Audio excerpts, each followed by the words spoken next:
Semua lampu spotlight dalam arena tu fokus kat dia, terang sangat sampai silau mata. Jantung dia berdegup kencang macam bunyi drum solo. Dalam kostum putih yang besar, berbulu tu, Arthur Pumble rasa peluh mengalir kat belakang dia.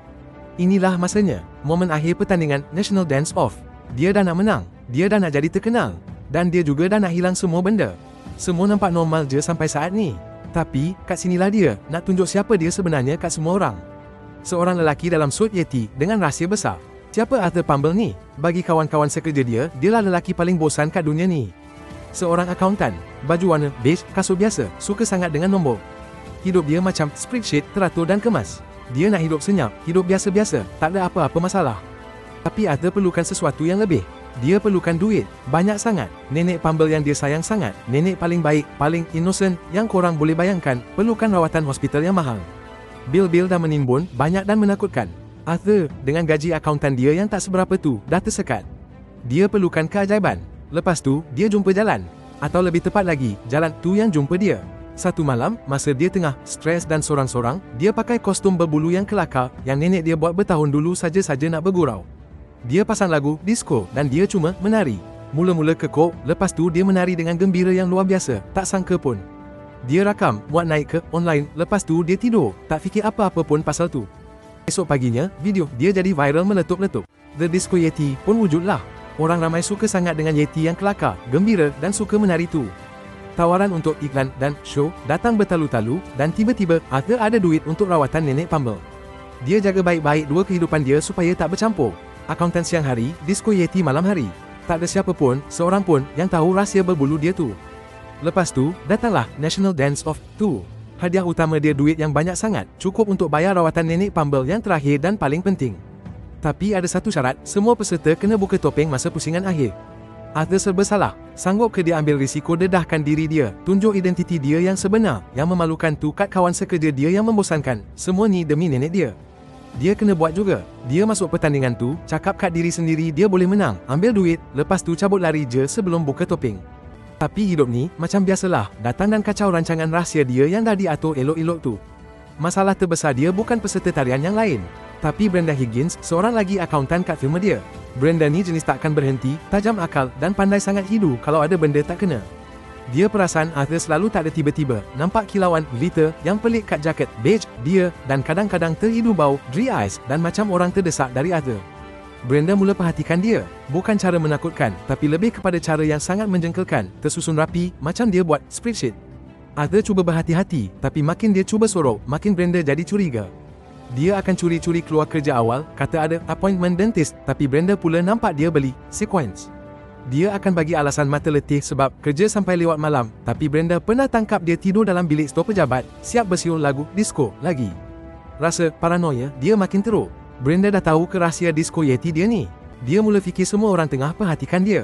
Dia nampak maksud tersirat dalam komen yang tak bersalah. Masa bos dia tanya dia ada sparkling personality ke tidak, Arthur hampir pitam. Dia mula buat alasan yang mengarut, cipta alibi yang melampau, selalu libatkan dia tersekat dalam berbola benang besar atau tolong sekumpulan tupai sesat. Setiap penipuan cuma buat dia nampak makin bersalah. Satu petang, lepas sesi latihan yang sangat memenatkan, Arthur cepat-cepat balik rumah. Dia tahu Brenda tengah ikut dia. Dia kena lebih berhati-hati. Dia nampak kereta Brenda parking kat jalan depan rumah dia. Jantung dia rasa macam nak terkeluar. Dia betul-betul buat. Dia betul-betul nak bongkar dia. Dia menyorok dalam semak dengan kepala Yeti yang dah separuh tanggal dan tengah pegang trofi yang dia menang malam tu. Dari dalam semak, dia dengar Brenda bercakap kat telefon dia. "Ya, saya pasti," kata dia, suara dia tajam dan serius. "Bukti dah banyak. Saya rasa dia tengah jalankan satu operasi. Sesuatu yang betul-betul salah di sisi undang-undang." Arthur rasa seram sejuk. Salah di sisi undang-undang. Lagi teruk ke dari jadi penari disco je. Dia terbayang tajuk utama surat khabar akauntan siang hari, Disco Devian malam hari. Pertandingan tarian makin sengit. Arthur, sebagai The Disco Yeti, memang jadi kegemaran ramai. Gaya menari dia yang kelakar dan semangat dia yang meluap-luap buat semua orang suka. Tapi di sebalik bulu tu, dia dah tak keruan. Dia fikir Brenda dah nak bongkar identiti Disco Yeti dia.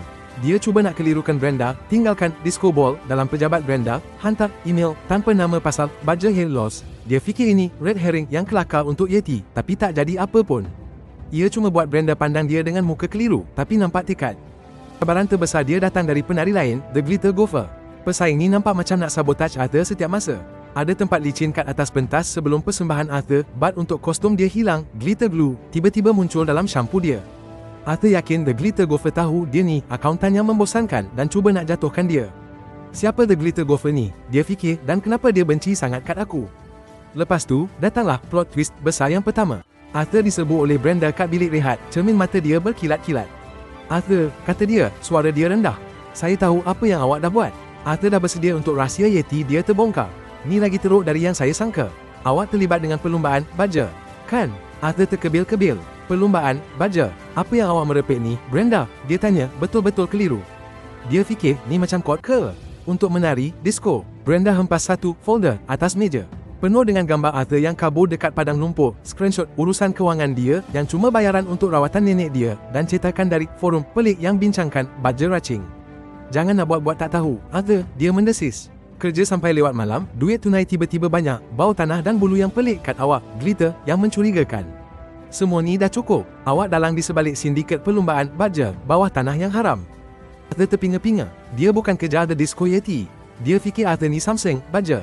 Rahsia gelap dia tu sebenarnya kelakar, tapi tuduhan Brenda sangat bahaya dan serius. Dia cuba nak jelaskan, nak cerita pasal pertandingan tu, pasal nenek Pumble, tapi Brenda cuma geleng kepala. Saya dah telefon polis, Arthur, kata dia, ada riak kemenangan yang gelap kat mata dia. Mereka akan sampai bila-bila masa je. Dunia dia rasa macam nak runtuh. Dia akan ditangkap sebab jenayah baja dan nenek dia masih akan sakit. Betul-betul huru-hara. Kemuncak cerita sampai pada malam akhir National Dance Off. Arthur, sebagai The Disco Yeti, berdiri di tengah-tengah pentas. Dia dah menang. Penonton bersorak, lampu berkelip-kelip. Host dia, seorang lelaki yang tan melampau bernama Barry, ulurkan mikrofon. Dan sekarang, Barry bergema, detik yang korang semua tunggu-tunggu.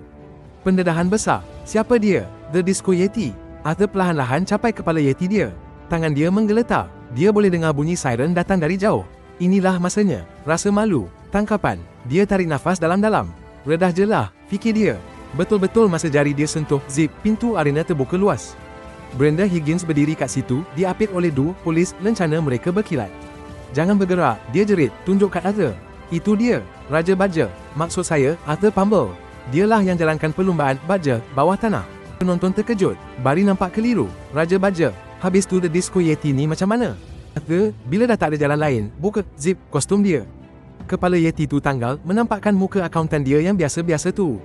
Penonton terkejut lagi. Bukan sebab dia Raja Baja, tapi sebab The Disco Yeti adalah Arthur Pumble. Muka Brenda pucat lesi. Dia terlopong. Arthur Pumble, The Disco Yeti. Tapi, baja tu. Kemudian, satu suara dari orang ramai memecah kesunyian. Suara yang familiar. Oh, Brenda, sayang, biarlah budak tu menari. Dia dah nak menang dah. Rupa-rupanya nenek Pumble. Dia ditolak masuk oleh seorang orderly, nampak sihat walafiat dengan mata yang nakal berkilauan. Dia tengah pegang satu makhluk kecil, berbulu, yang tengah meronta-ronta bawah lengan dia. Pegawai polis tu pandang nenek Pumble, lepas tu pandang baja tu, lepas tu pandang Brenda yang nampak macam nak pengsan dah. Seorang pegawai melangkah ke depan. Puan Pumble, dia tanya. Kami dah cari puan. Sebenarnya, dah 5 tahun. Ratu Baja. Arthur pandang nenek dia. Ratu Baja. Nenek dia yang baik, innocent, tu. Dia kenyit mata kat Arthur. Manalah tahu, kan, Arthur sayang, ada orang kena bayar bil hospital pusingan. Pertama, nenek. Dan keseronokan perlumbaan. Oh, memang best gila. Dia tunjuk kat baja yang meronta-ronta tu. Ini Bartholomew, pelumba paling laju nenek. Dunia Arthur rasa berpusing. Sakit, bil hospital. Semua tu cuma perangkap ke? Nenek dia dalang di sebalik sindiket perlumbaan baja yang haram. Dan dia, The Disco Yeti, cuma pengalih perhatian orang depan yang tak sedar apa-apa untuk rancangan gila nenek dia. Nenek Pumble ketawa kecil. Awak menari elok sangat, Arthur. Nenek tahu Brenda akan fokus kat awak, jadi dia takkan perasan nenek. Awak memang umpan yang hebat, sayang.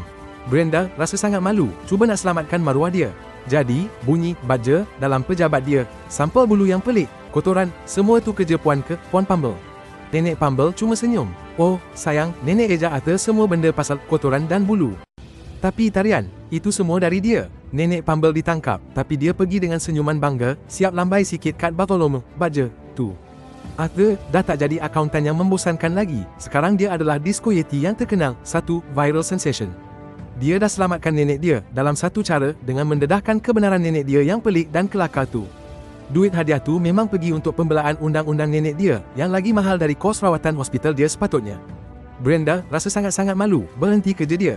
Tapi beberapa minggu kemudian, Arthur nampak dia kat kelas tarian komuniti, tengah cuba menari tenggok dengan kekor. Nampaknya, keseronokan membongkar rahsia, walaupun tersalah arah, dah bangkitkan sesuatu dalam diri dia. hidup Arthur takkan sama lagi. Dia bukan lagi cuma Arthur Pumble. Dia adalah The Disco Yeti, simbol kegembiraan tersembunyi, kemakmuran tak sengaja, dan betapa kelakarnya hidup ni. Dia belajar, orang yang paling pendiam pun, dan nenek yang paling baik pun, boleh simpan rahsia yang paling gila, yang tak disangka-sangka. Dan kadang-kadang, rahsia paling kelakar adalah yang korang tak pernah terfikir pun. Macam mana pula dengan korang?